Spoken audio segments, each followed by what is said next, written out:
71 ومزدح 70 ولا باش تستعمل الاخر؟ هو السينيفال استعمل المزدح 70. 71.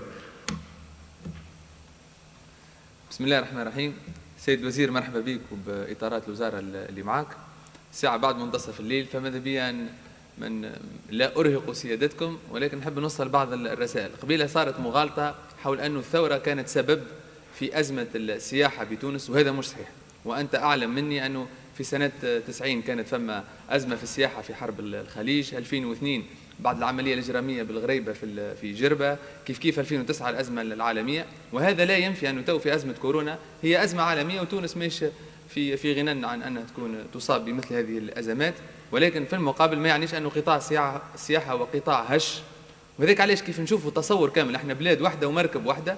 قطاع السياحة الانفستيسمون فيه اليوم يطرح عدة نقاط استفهام مقابل الفلاحة التونسية ومقابل الصناعة التونسية، ولكن احنا اليوم مش نراو مع بعضنا السبل التي بها ننهض بمثل هذا القطاع. ممكن في الملاحظات اللي مش نعطيهم لك مش تلقى تداخل مع عديد الوزارات الأخرى على غرار وزارة البيئة ووزارة الثقافة، ومش ننطلق من جهتي اللي هي صفاقس. صفاقس بها متاحف أثرية غير مثمنة. كان جيت ترى متحف القصبة ولا دار الجلولي ولا غيرها من الأبراج العربي غير مدرجة بالمسالك السياحية، براتيكمون فمش توريزم. أنا ولد صفاقس ما نحسش للحظة أنه صفاقس مدينة ساحلية، يعني صفاقس عاطية بظهرها للبحر وأهداته في وقت ما للسياب وللملاحة. آن الأوان أن تتصالح صفاقس مع محيطها مع البحر وأن تنفتح معه. هذا يتطلب إرادة من وزارتكم من الوزارات المداخلة معها. لن أحملك المسؤولية، مش نكون مثمر جدا. المدينة العتيقة في صفاقس، واسأل أولاد البلاد الكل، تو ترى أنه الجزء الشرقي منها الكل مشلول ومقصى بسبب أكرمك الله الماخور اللي في البلاد العربية.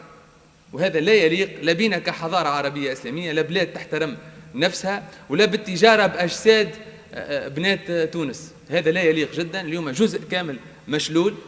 ترى الحالة الكارثية للسور متاع صفاقس، ترى الحالة متاع حالة النظافة متاع نهج البي ونهج الجامع الكبير، وترى البلايص اللي كانت قبل مفخرة وباب الديوان يستحيل سايح يجي مرة ويعاود يرجع. نمشي معك شوية للمواقع الأثرية. الموقع الأثري بطينة، عندنا بلاكة كبيرة المنتزه الأثري بطينة. أجلك الله، معناها ساحة متاع قمامة، الأمن فيها غايب. ما تجمش تثمن مناطق كين هكايا دون جهد وطني كبير برشا. الموقع الأثري ببطرية، الموقع الأثري بيونغا، أين وزارة السياحة من هذا؟ ما نشوفوش جهد، ما نشوفوش أثر متاع ناس قاعدة تخدم. سامحني، معناها أنت اليوم جيت عندك شهرين ثلاثة تحسها بلاد بلاش مالي. هذا مؤسف جدا. السياحة الإيكولوجية، الملاحة تمتد على 14 كيلومتر في صفاقس، فيها أنواع الآلاف من أنواع الطيور الفريدة من نوعها في العالم. فما جمعيات تعنى بالصدد. لو كان راهنا على مسلك إيكولوجي في الملاحة كنا جبنا نوع جديد وحدثنا في المنتوج السياحي متاعنا. الكازينو اللي هو تقليديا وتاريخيا هو المتنفس متاع الصفاقسية، إلى اليوم يشتكي من قلة تهيئة، من قلة توسعة. بجنبه هو الكي متاع السوفر متاع الكبريت. السياب مسكرة، نعبيو الكبريت من صفاقس ونهزوه بالترينو للصخيرة والقابس، اللي هو لا يعقل. ما فمش تنسيق بين وزارات. مخلفات لامبيكا إلى اليوم قائمة، مخلفات المؤسسة هذيك في وجه صفاقس. ما نعرف مشروع تبرورة الحلم، أين وزارة السياحة باش تدفع شوية باش يتنفذ؟ أنا أؤكد لك من مجلس نواب الشعب أنه اللوبيات بدأت تخدم عليه، وتو نوريك البلان داميناجمون كيفاش تبدل. البلان كامل اللي تخدم يراد أن يلغى ويعاودوا ينقلبوا عليه.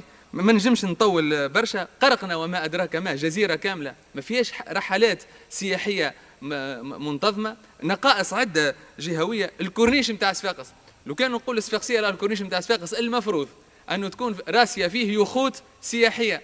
ما ينجموش يصدقوا لأنه نعرفوا فيه ترسوا فيه كان أجلك الله القمامة، ما ترسوش فيه يخوت سياحية.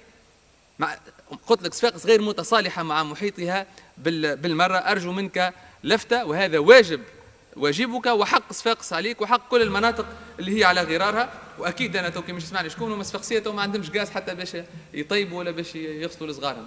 يعني نعيش مأساة. انا اسف للزميل اللي يقول كرهنا تونس نحبوها وان شاء الله ترابها يلحفنا معناها، ولكن اليوم تونس تطلب برشا جهد منا وبرشا حسن ظن ببعضنا.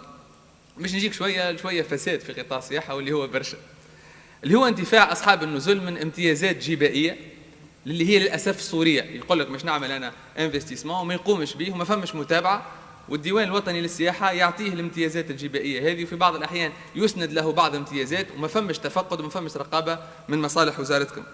نفس الشيء فما شبكات صهيونية سيد الوزير تتعامل مع بعض المتحيلين وبعض التجار اللي يتعاملوا مع السياح ويهربوا في الدوفيز، هذا يصير في اللي كازينو وغيره كذا وما فمش تفقد في شكرا سيد النائب.